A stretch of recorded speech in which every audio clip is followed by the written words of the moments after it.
Yo, welcome back, everybody. So now we're going to go through week 14, all of the games, just in an informal type of way. Starts and sits from every single game, as well as game predictions, any player props I like. Really just trying to help you guys set the best lineup in this pivotal playoff push. So without further ado, let's get into our first game. All right, so the first game is the Vikings and the Commanders. I know two absolutely stinker quarterbacks likely playing. We likely won't see Jaden Daniels in this game, which is a huge bummer. But if he does miraculously play, I think he is a start in my lineup. Outside of that, though, if you're streaming a quarterback, I would not be going to Mariota. Some of the starts in this game would be Justin Jefferson. I know after 2 to 3 absolutely horrendous games, JJ McCarthy being back, I expect this weak Commanders secondary to get torched by JJ and Addison. So I think better days are to come, and I wouldn't hit the panic button too soon. I know I said to sit him last week, but this is a good bounce back spot for him against a very, very bad pass defense. Some other starts on the other side of the ball, Terry McLaurin. So the Alpha is back in Washington. You saw Deebo Samuel really take a back seat last game against Denver. And Terry looks like himself, dealing with that like sports hernia or whatever he was bothered by. Doesn't seem to be affecting him too much recently, so I expect him to get peppered with targets. This should be a good matchup. Both teams really can't move the ball, but other starts that I like if Aaron Jones is not playing, I like Jordan Mason in this spot. I think he's a good bet for a touchdown. Seeing that the Commanders just let up 2 to RJ Harvey, they were getting gashed all game long. And then some of the sits for this game would be Zach Ertz, Deebo Samuel, more so just like the supporting cast of Washington. Outside of Terry McLaurin, I think this game is going to be really low scoring. I wouldn't be too shocked if it's like a 20 to 17 finish here. The Vikings defense looked great against Seattle. Flores was dialing up all types of pressures. I expect them to get to Mariota and really disrupt some things. So I would not be playing Chris Rodriguez over other like startable options. You still did see Bill Krosky get involved just a little bit, enough to where it's annoying as a committee to be playing Chris Rodriguez. And then both tight ends in this game, so Zach Ertz, TJ Hawkinson on the other side. He had like a safe amount of volume with Max Brosmer, but outside of that, in full honesty, he looks pretty washed. I saw some of the film of him getting out of breaks. It doesn't look all too great. So I would be letting him sit on your bench. And then Jordan Addison, I know I had mentioned that it could be a good game, but I would just not really trust it until I see it with JJ McCarthy. Justin Jefferson's the type of caliber talent that you have to play him. Especially in this matchup. If it was a tougher matchup, yeah, I have no problem sitting Jettas, but in this one, you gotta leave Addison on the bench. And then some of the game picks that I have here. So the over-under is at a low 41.5. Both these offenses, obviously, are prolific for putting up big points. The Vikings are the slate favorite here, -1.5. So obviously, Vegas thinks it's going to be a close game, but I would take the points with Washington. I think they really kind of struck a chord last week against Denver. They're clearly rallying for Dan Quinn. He's got them playing hard. The defense is playing hard. I know they're not talented, but they're playing super, super well as of late, just kind of riding for their coach, which I really like. And you can really see that in the offense, defense, special teams. They want to win these games, and the Vikings just look like a dumpster fire. They look shocked that they're in this position, and I wouldn't be surprised if this kind of battle to the bottom continues to happen for a season from hell for Kevin O'Connell and the Vikings. So on to our next game, we got the Titans and the Browns. Another great battle of two prolific offenses. I kid. But the game line is Browns -4.5, and the over-under is at probably the lowest I think I've ever seen, 33.5. I think I've only seen lower in like the Army-Navy game every year. So this one is projected to be very, very boring. However, there are still a few startable options in this game, obviously one being Quinshon Judkins. The Titans don't have a good rush defense, and he has really kind of hit his stride here with Shedeur Sanders. 3 catches in the past game. which is not kind of a trend for him over the season-long projections. He really wasn't involved in the past game, but in recent games with Shedeur more likely to just check it down, he is seeing an increased involvement, which makes his ceiling and floor higher in PPR formats. And then obviously I'd be starting the Browns defense. I mean, if you've seen the Titans, they are start whatever defense you have against them. And with Myles Garrett coming for the sack record, I think he gets at least 2 sacks in this game. So that'll definitely help you out. And I would be playing Harold Fannin.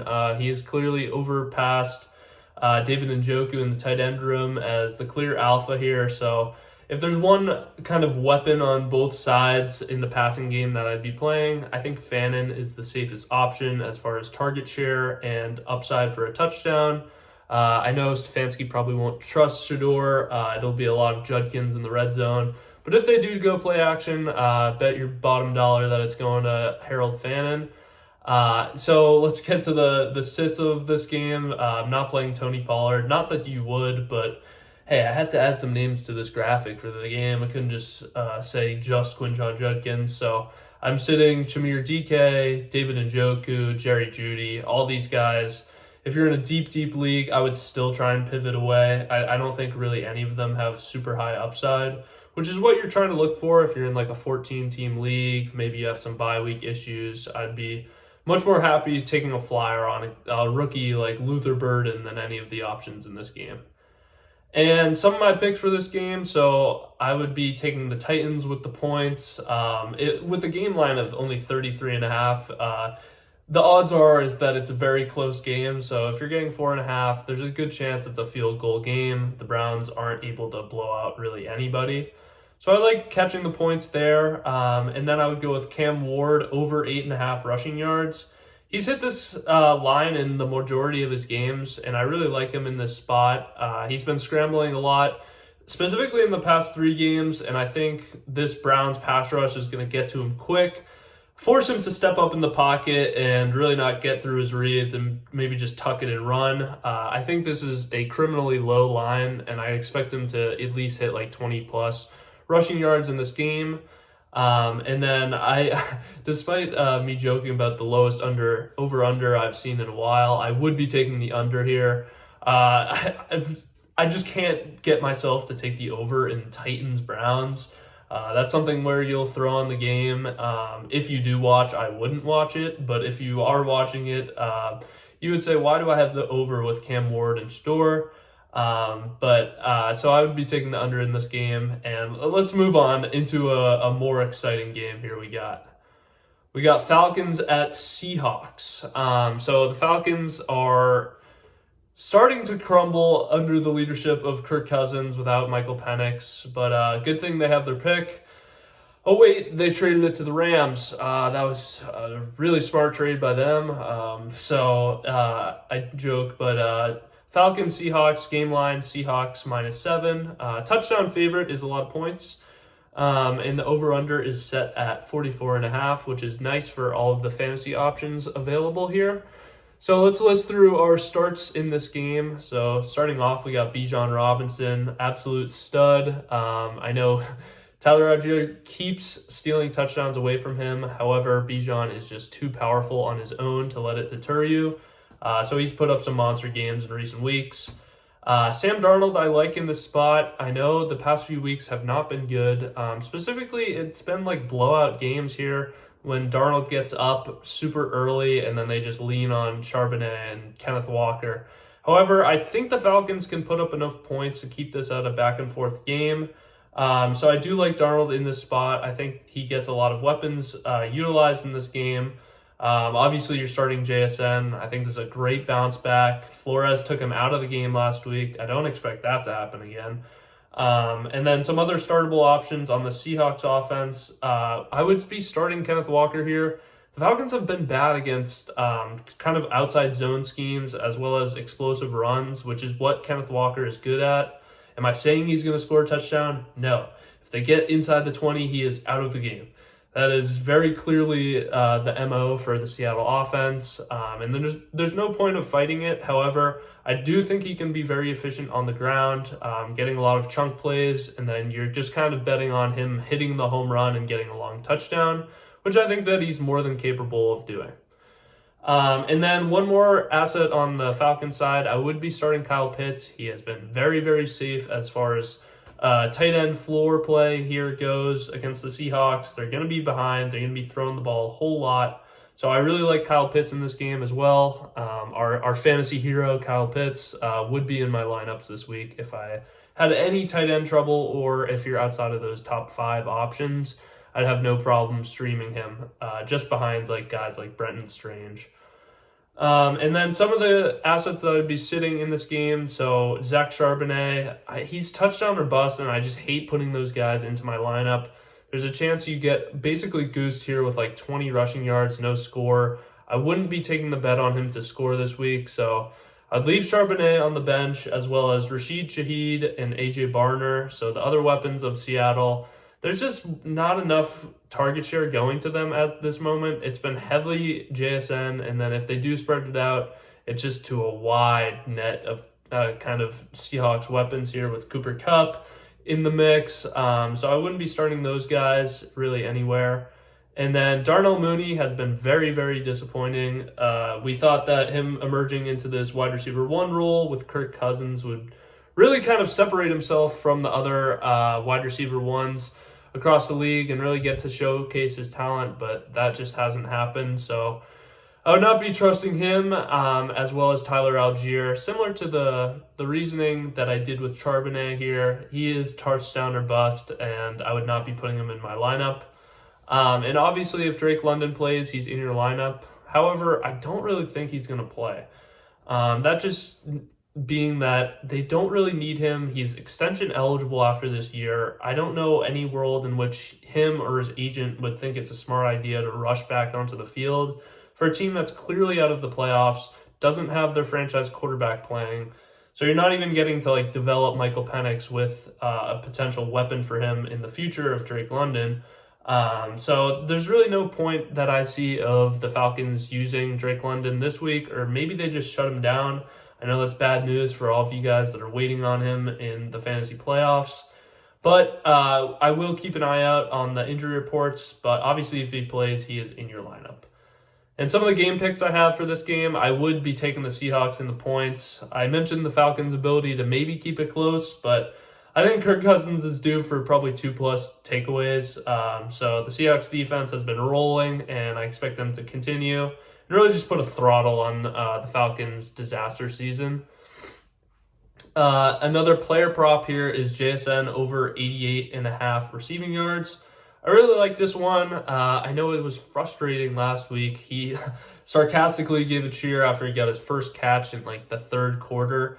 I expect them to get him involved often and early. I'm expecting a lot of deep shots to him, so you might be able to cash this on 2 plays if that's all it takes. And then as far as the total goes, I like the over in this one. I think Kirk Cousins, whether he moves the ball and scores a touchdown or throws a pick 6, points are going to be on the board. So I like the Falcons to be playing with nothing to lose, going for it on 4th down. Those are all recipes to kind of hit the over in this game. So I really like that, and let's move on to one of the biggest divisional showdowns of the week here. We got the Colts and the Jaguars. This is probably my favorite game of the week. It's probably the AFC South winner goes on to win the division. Vegas has the line at Colts favored by 1.5 on the road in Jacksonville, and the over-under is 48.5. Now, I think Jacksonville actually opened up as the favorite, but they've been bet so heavily on the Colts, so now the Colts are favored.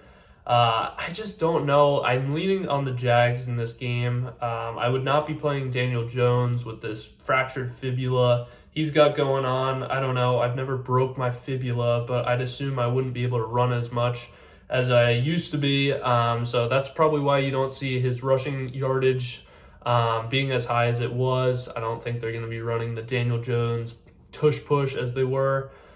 Which does increase my floor for Tyler Warren. I think he is going to be the new QB sneak guy inside of the 1. And you joke because that probably only happened like a handful of times this season. But those are a few free touchdowns here for Warren that I think he could get and really help you guys in the fantasy playoffs. But sticking to this game, some of the starts here, I like both running backs, Etienne and Jonathan Taylor. Both teams want to control the pace. They know that they can win with their defense, so they're going to lean on the ground game. Both have untrustworthy quarterbacks. Their head coaches won't say that publicly, but I'm sure they want to keep it out of their hands. When the times get super tough and it is a close game, they'd like to be relying on their two workhorse running backs. So I'd be playing them as well as both tight ends here. I really like Brenton Strange. He's a top 5 play for me this week. He has looked absolutely fantastic coming back from injury and clearly has some real chemistry with Trevor Lawrence, especially in the red zone. So I expect him to be featured a lot in this game. Tyler Warren for the same reasons, as well as the tush-push factor, as well as Daniel Jones not being able to run out of the pocket and really extend those plays. So he's likely just going to be checking it down to the underneath guy, which in most circumstances is going to be Tyler Warren. And then the last play here is Jakobi Meyers. I think you got to ride the hot hand. This trade has worked out for them flawlessly so far. I'm not sure if it'll continue. They gave up, I think it was a 3rd or a 4th round pick, but they're definitely using him the correct way. And he's really overtaken Brian Thomas Jr. despite him coming back from injury. Which leads me to the sits here, and BTJ is at the top of the list. I would not be playing him until he proves that he can kind of withstand Trevor Lawrence game and really produce as like a top 20 wide receiver once. So we'll be waiting on that day. I'm also sitting Michael Pittman on the other side. I don't like this matchup. The Jags defense has been ferocious. I think it's going to be a big Jonathan Taylor game. As well as some of the other options. Alec Pierce I'm not playing. He is kind of the product of the deep ball. He looks great. He's a great athlete. He's going to make a lot of money this offseason. But in this game, I don't really love it. Once again, I think it's going to be just kind of more of a low-scoring game than many people in Vegas really predict. So I think it's going to be a lot of underneath targets, which doesn't favor Alec Pierce or Parker Washington, another guy that I'd be sitting on the bench, given this conglomerate of BTJ, Jakobi Meyers, and Parker, along with Brenton Strange. There's really only room for like 1 or 2 to have fantasy productive games, and I really don't like this matchup. So some of the game picks that I have for this game, I would be taking the Jags at home with the 1.5. This is a insane game for their franchise. The crowd is going to be rocking, so I would definitely take them with the points if you can get it. And then Jonathan Taylor over 2.5 receptions. Same reasoning as Warren, going with these underneath targets. I expect him to catch a lot of passes really near the line of scrimmage, maybe some design screens to get him going. So I like that pick, as well as the under for reasons that I outlined in this past few minutes here talking about the game. Expect a lot of both running backs and a lot of both teams keeping it out of their quarterback's hands in a must-win spot. On to another juggernaut matchup here with the Bengals and the Bills. Oh man, I'm excited here. Over-under is 52.5. Vegas has the Bills as 5.5 point favorites. And the Bills are starting to find their swagger back against the Steelers. Dominated them. I think it was the record the Steelers had allowed for rushing yards. James Cook went off, and let me tell you, there's no better matchup than the Bengals defense for James Cook to absolutely eat on. So I expect him to probably finish as the RB1 this week. The matchup is just gorgeous. The same goes for Josh Allen running the ball. I think he's just going to have his way with the Bengals defense. Some of the other options, obviously, I'd be starting Joe Burrow. I expect them to keep it close here, 52.5 points. That's implying a whole lot of touchdowns, a whole lot of points and scoring. So I think Joe Burrow is a good bet for like 300 plus passing yards. He should be super productive, as well as Chase Brown. I know I talked about the Bengals rush defense. The Bills rush defense hasn't been much better. Obviously, the Steelers really couldn't establish it, but Warren still scored, and I think there's a good likelihood that Chase Brown gets in the end zone for the first time in what feels like forever, but I think he gets in a get-right spot here. And T. Higgins would be in my lineup if he plays. However, obviously this is coming out. Probably, hopefully, have it edited by late Thursday, Friday. So whenever you're seeing this, maybe you have more information. But from my account, everything that I've been seeing is leaning towards T. Higgins not playing. However, if material were to change, I would have jumped for joy and really been excited to start T. Higgins if he's active in this game. Obviously, if I like Burrow, I like Chase. You're gonna like him in this high over/under spot. And he should be a top 15 wide receiver if active. Now, on the other side of the pendulum, some of the sits from this game, Dalton Kincaid, coming back from injury, I believe he'll play in this game. He is kind of the straw that stirs the drink as far as this offense goes. It feels like whenever he's on the field, they look a whole lot better. I'm not sure if that's just kind of causation or correlation, but anyway, they want him on the field, but I wouldn't be rushing him into my fantasy lineup this week, as well as Khalil Shakir. Man, he has been hot and cold, but I think you're going to be on the wrong side this week. I expect a heavy dose of James Cook, and then when Josh Allen just spreads it out, he found Keon Coleman for a touchdown last week. I think you're just going to see a mix of all the Bills, wide receivers, tight ends, everything. So I would not be kind of taking my bet on Shakir to be an alpha wide receiver, which really isn't something that he is as a prototypical wide receiver. And then obviously some of the other lower ranked options, I'm not starting Mike Gesicki, nor am I starting Keon, despite the one touchdown. I know Keon, I was very excited after week 1 or 2. Hand up, I was wrong. But yeah, it looked like the breakout has happened, but I assure you it has not. So I would definitely be leaving him on the bench. And some of the picks here, I would take the Bengals with the 5.5. Call me a sucker for taking the points here. But, I mean, I think you're getting good value if they keep it within a field goal. And who knows, Joe Burrow needs every single game here to go his way. So maybe he can pull off a miracle here and get them into the playoff mix. And I like Jamar Chase to score a touchdown. This feels as auto could be. Man, he is due for a touchdown. We saw Mitchell Tinsley score and not him. But against the Bills, they're going to be in the red zone a whole lot. So I like my chances here taking Chase to score. And then obviously if I'm liking all these different assets on both teams, give me the over. I think this has the Bills for a kind of high-scoring affair and the making for a really kind of game of the year type vibe here. Probably like 34-31, crazy. Both these quarterbacks know each other. I expect this to just be back and forth. Neither team settling for field goals. It's not going to beat them, so expect a fun one here with the Bengals and the Bills. But a not so fun one is the Dolphins and the Jets. So the game line is Dolphins -2.5, and the over/under is 40.5. Now this line does kind of surprise me. The Dolphins have been playing outstanding football recently. So I'm not really sure why. They're only 2.5-point favorites against the Jets. Yes, the Jets just won. However, the Jets have been reliant on kick returns, field goal blocks, anything to keep them in this game. The offense is just dreadful. I watched a possession last week where kick return or punt return takes it to the 15-yard line. It's like everyone in the stadium knew that, that gets us in field goal range. Like there was no world in which they were scoring a touchdown. But some of the starts in this game, I do like a few Jets in this game, so I like Breece Hall playing. I like A.D. Mitchell.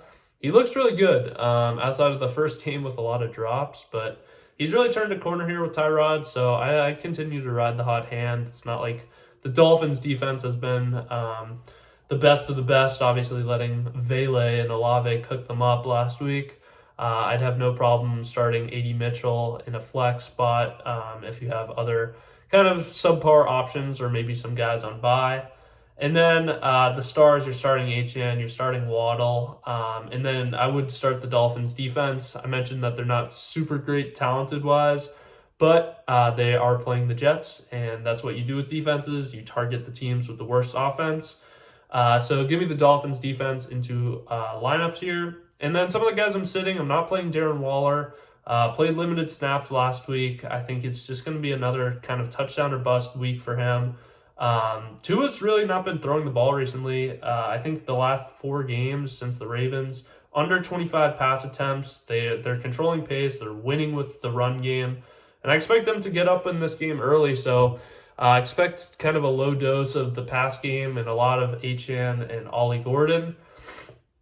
And then other Jets options, not that you were starting them, but keep Mason Taylor and John Mechie off your starting lineups this week. And then some of the game picks I got, Dolphins with the points. I mentioned how good they're playing. I like them in this spot. Divisional game, and they have a sliver of hope for the playoffs here, so why not push the envelope one more week closer? And I like Jalen Waddle over 63.5 receiving yards.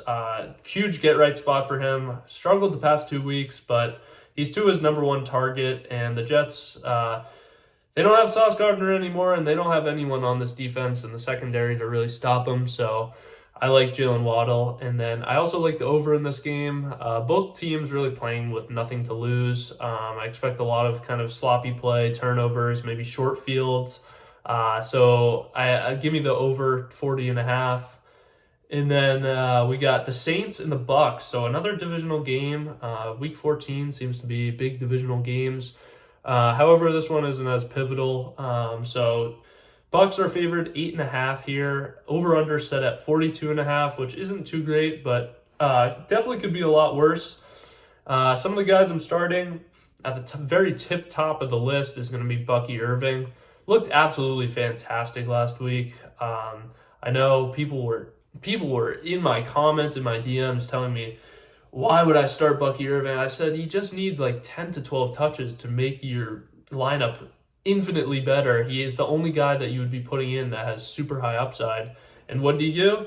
He gave you a touchdown that was called back, which probably let a lot of you down, and then he scored again. So hope you guys were happy if you listened to that decision. Bucky Irving, obviously you got to trust the talent. However, I didn't think he would get 17 plus carries in his first game back, but he looks more than healthy. So line him up, line Egbuka up. Struggled recently, but I like him in this spot.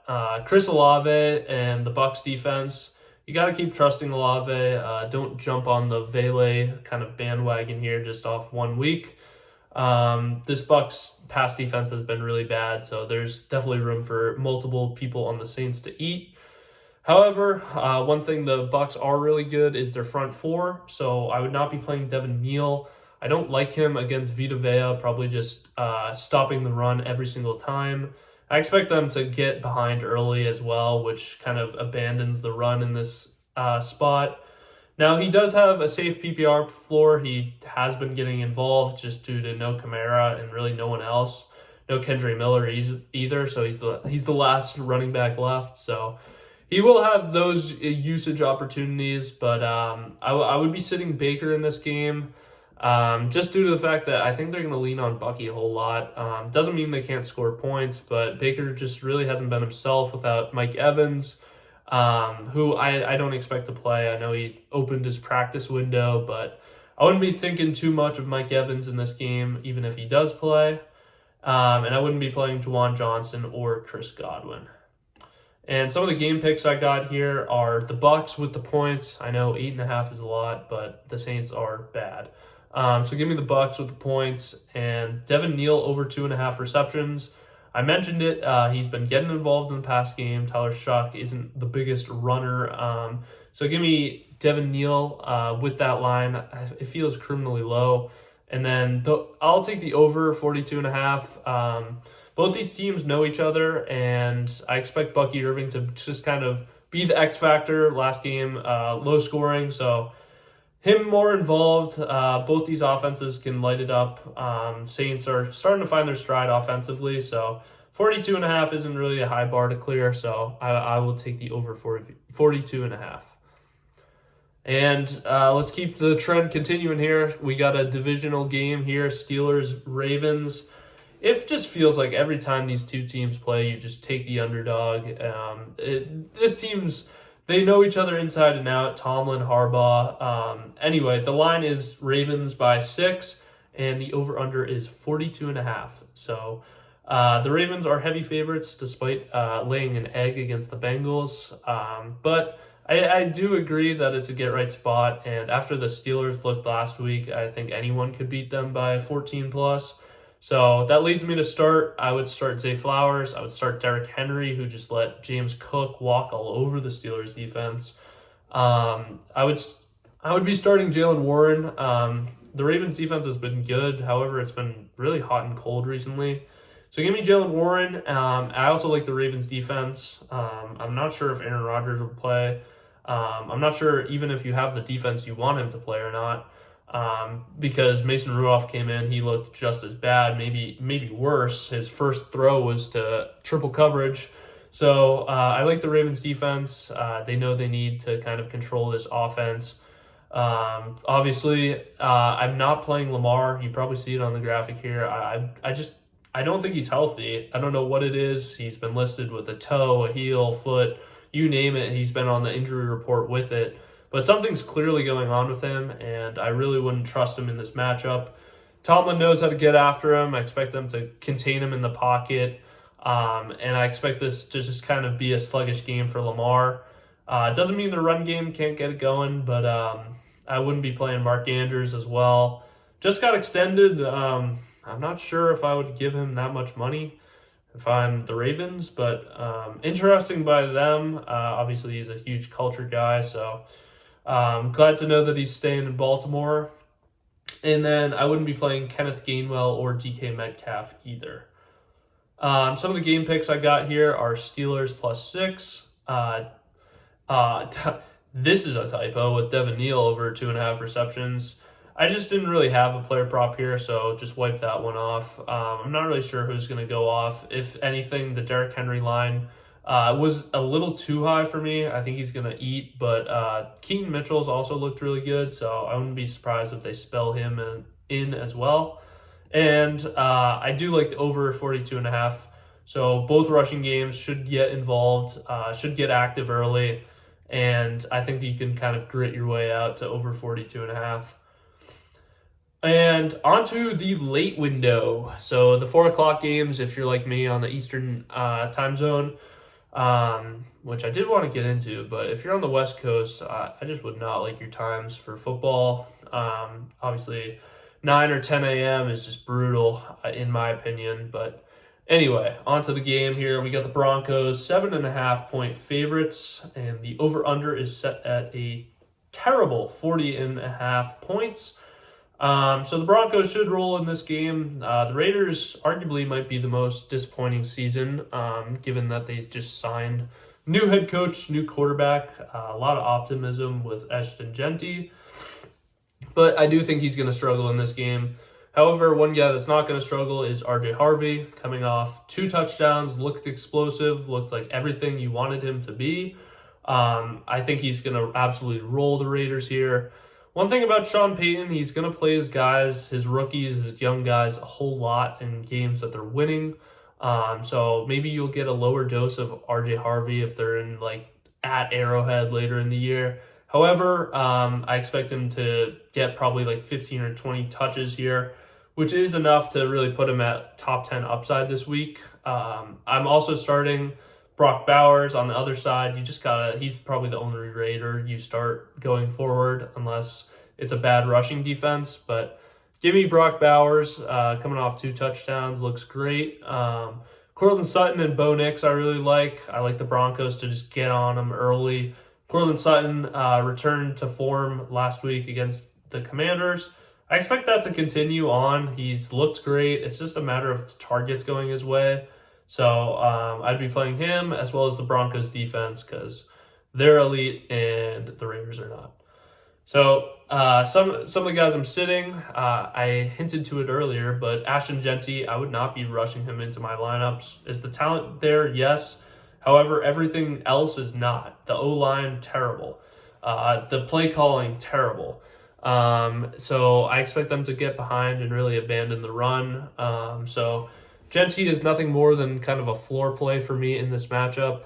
I wouldn't be playing Trey Tucker, neither of the Broncos supporting cast, Troy Franklin, Pat Bryant, even Evan Ingram. It's just kind of a mosh over there. So I wouldn't be too excited to put them into my lineups, maybe in a deep league in a pinch, but Outside of that, I just roll Sutton and no one else from the pass offense for Denver. And some of the game picks I got here, Broncos, I like them to absolutely just stomp on the Raiders. They left the Commanders way too much time and kind of let them hang in this game for way too long. I expect them to course correct here, probably get out to a 14-0 lead instantly. And then I like Ashton Genty under 54.5 rushing yards, which kind of coincides with the pick here. They're going to get down early. They're not going to run the ball, so don't like him eclipsing that number. And then the under 40.5. So once the Broncos get up, their defense is good enough to probably hold the Raiders under 10 points total. So give me the Broncos in a rout, but give me the under. And on to our next matchup here, we got the just classic NFC North football. Bears against Packers. Winner is in strong position to make the playoffs and also win the division. Packers are 6.5 home favorites, and the over-under is at 44.5, which is very nice. Some of the starts here I like. I like Jordan Love. I like Josh Jacobs. I like Christian Watson. If you have any lean on where I'm kind of going, I like the Packers to kind of put up a high offensive production game here. The Bears defense has been good, but really not that good, to be quite honest. So I expect you to kind of be good with your stars. However, I wouldn't be playing Romeo Doubs. The target share has just gone down. Wicks, I would not be playing despite the heroic Thanksgiving football game. So I wouldn't be rushing him into my lineups as well. But some of the Bears I like Colston Loveland in this game. The Packers haven't been great against tight ends. So I think you can stream him in a pinch to really kind of elevate your ceiling if you have guys on bye. And I do like DeAndre Swift, so I think it's going to be a heavy dose of Swift. I wouldn't expect too much of Monangai in this game. This is a must-win in a game that the Bears will likely fall behind, so you'll see the pass catching, the outside big home run hitter, DeAndre Swift, and not as much kind of ground and pound, short yardage of Kyle Monangai. So I'd be fine sitting Monangai in this matchup, obviously coming off 20 carries last game. I just don't think they're going to bully the Packers around like they have been in the past few weeks to other teams. So I would be sitting most of the Bears options here with Caleb and Rome. It doesn't mean that the Bears can't score. I just think that Caleb's better when he spreads it around.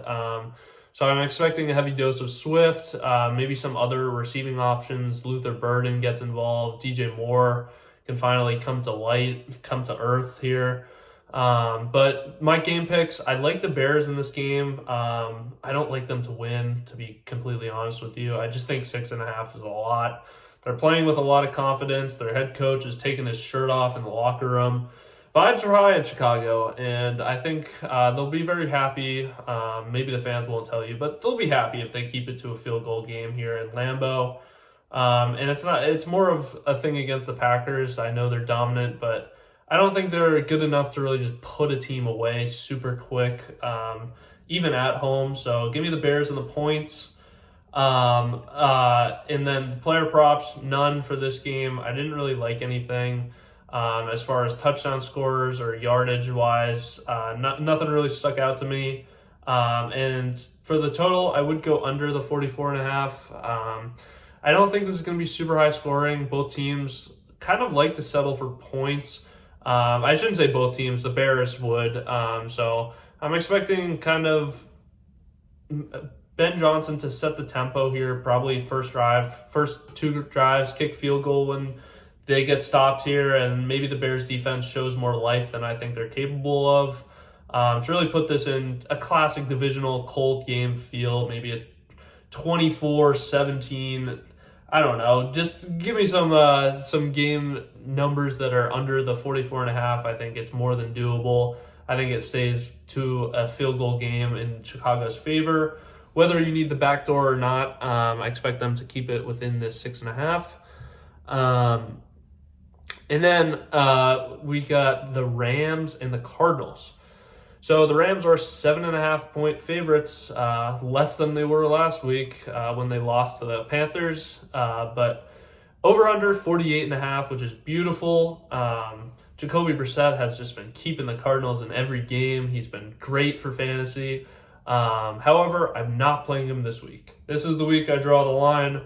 The Rams in a get-right spot. I don't like it. They made Sam Darnold look like a pumpkin. I think they'll make Jacoby Brissett show his true colors here.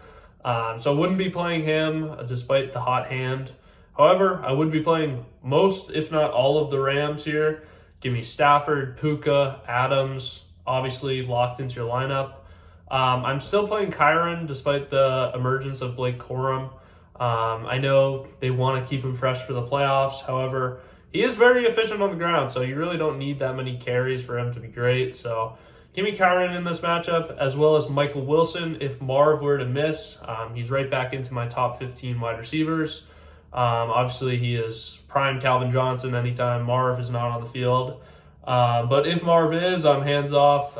Clearly, they want to get Marv involved. He was kind of supposed to be the generational wide receiver, so they give him as many targets as they can when he's active. So I would be sitting Michael Wilson if he were to play. However, I don't think Marv's going to play. I also don't think Trey Benson's going to play.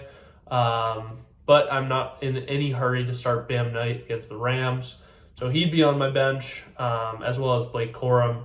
I'm not going to chase that one touchdown big game here.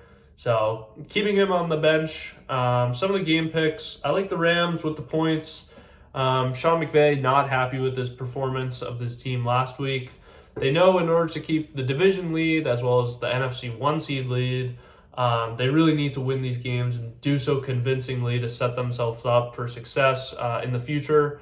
So I expect them to stomp on the Cardinals. I like Jacoby Brissett under 248 passing yards. I think the Rams defense is just going to really prove a message here. They were playing well against the Panthers. It was just on fourth down, they were just getting torched. Felt like every play was going at Emmanuel Forbes. I wouldn't be surprised if he is off the field for a lot of these snaps. Just kind of, they know that they would target him on every single play after seeing what the Panthers did. So I like the Rams defense in this spot, getting it under Jacoby Brissett's passing line, as well as the game total under 48.5. It's a high bar to clear, and I think the Rams are going to do their part, but I don't think the Cardinals will. So expecting just kind of a meh game from the Cardinals. Hopefully a lot of McBride and Michael Wilson enough for fantasy owners, but I wouldn't expect them to keep pace with the Rams in this one. On to Sunday night football. We got the Texans and the Chiefs. Chiefs still somehow 3.5-point favorites. The Texans winners of 4 straight, and the over-under is set at 41.5. And that's no shocker. The Texans will just kind of do that to a game. They really kind of stink it up in that sense. I shouldn't say that because their defense is just outstanding. It's actually really fun to watch, seeing Will Anderson get pressure after pressure. However, I do like Rashee Rice in this game. I know Stingley has been a monster all year, but I just think it's the Mahomes extending plays that differentiates him from some of the other passing offenses of previous weeks here.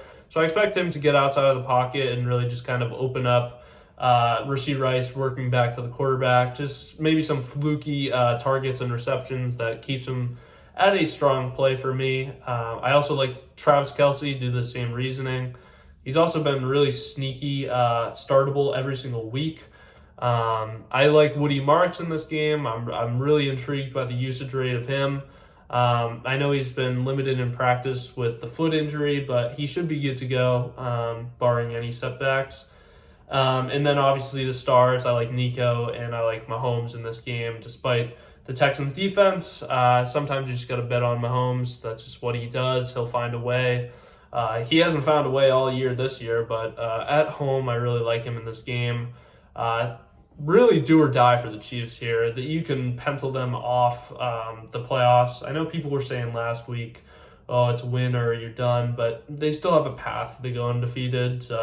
But this is the tough one. This is the one you really need to keep the wheels on the Chiefs kind of mothership here. But some of the guys I'm sitting, I'm not chasing the CJ Stroud, like 275 passing yards last week.